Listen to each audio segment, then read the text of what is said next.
आउ चिंता करिबार नाही एणिकी 30 टंकार ग्राहकों को मिलिबो आलू। आलू को नहीं देखा जाइथिबा संकट भितरे खुशी खबर देइछंती जोगाण मंत्री कृष्णचंद्र पात्र।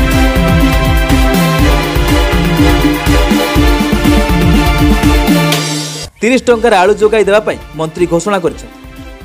आलू को नहीं गुरुत्वपूर्ण बैठक बसुथिया बेले टेंशन न नेबा पई मंत्री परामर्श दैछंती। जोगाण मंत्री कृष्णचंद्र पात्र कहिछंती उत्तर प्रदेश आमदानी हेउची आलू, तेणु चिंता करंतु नाही बोली मंत्री कहिछंती। कहि रखुछु कि पड़ोशी राज्य पश्चिमबंगरू आलू आमदानी बंद करा जायछि।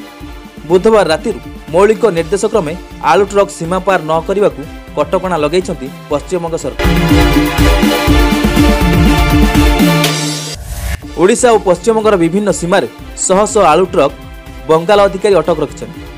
पश्चिमबंगर आलूर गच्छित परिमाण कमिबा कारण ममता दीदी एभली घोषणा कर आलू रप्तानी बंद करथिया बेले किंतु नुआ आलू आसिया परे पुणी आलू जोगाण स्वाभाविक हेबा बोली कहिछन्ति। Report news 88 Odisha.